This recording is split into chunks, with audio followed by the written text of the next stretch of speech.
and we're in Fresno. Coming up, we're taking you behind the scenes of what it's like to record a record.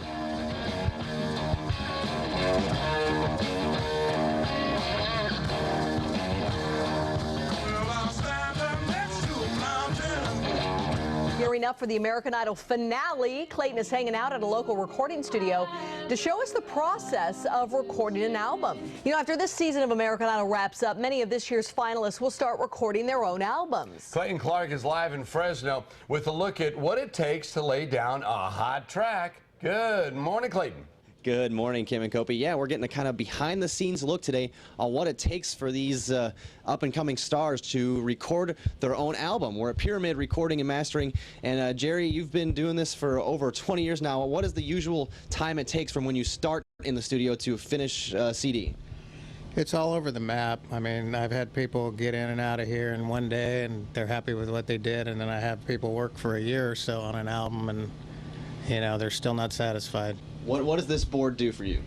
Well, there's a lot of different microphones out there, and they come in through the system here, and you can make several adjustments and route them to different places, record in the digital realm or in the analog realm, and then mix it down in the computer, and hopefully come up with something that people will like. All right, so we have someone out there. Tiffany is going to perform her song right now called Rewind. That's actually on iTunes right now. This is an up-and-coming artist and song, so she's going to perform this song for you, and we're going to watch how Jerry here records it and puts it down on the computer. So, Tiffany, you're up. So basically, what are you doing right now? Right now, we're just tracking. A lot of times we cut what's called a scratch, which is intentionally it's going to be thrown away, but it ends up being like the foundation that we go back and doctor up with other layers. Now I see three different areas of levels. Is like the piano and her voice different? Yeah, the vocal is the top line, and then the piano left and right is the two bottom lines. Now, do you ever have to do it where you record the piano and the voice separately? Yeah, lots of times we'll record. Like I said, if we're doing a scratch, we'll lay down this part first, and we'll go back and do just the piano, and then go back and do just the vocal, and then we have a discrete layer of each instrument to work with and make it perfect so that it can stand up to the scrutiny of being heard again and again and again and again and again. Unlike a live performance, when you get in the studio, you're trying to come up with something that's perfect and is going to stand up to being played over and over and over again. Now, sometimes people say that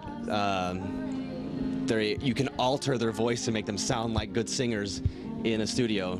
I mean, this is her real voice, by the way. This is Tiffany's real voice, but can you go back and make someone sound like a better singer just with some buttons? Oh, sure, absolutely. Yeah, there's all kinds of tricks. Just within the last few years, there's been a lot of software that's come out that allows you to manipulate the vocal just like any other instrument. You can go back and practically re-sing it once you capture the person's voice. Auto-tune, and there's lots of different possibilities. I need to get me some of that. Maybe we'll do that today. Make me sound like a good singer. So once Tiffany's done, what do you do with all of the stuff that you've, grabbed so far? Well, if this was going to be a full-blown production, I would go back and I would layer in the other instruments, maybe like a guitar, some percussion, another vocal track, whatever we think is, appropriate to butter it up and make it sound like a full-blown product. All right, so we're still going to record the rest of Tiffany's song, and then we'll go back and see what it takes in the next stage of recording an album like a lot of these American Idol stars you're seeing right now. We're going to start doing once the show's over. Kim and Kopi.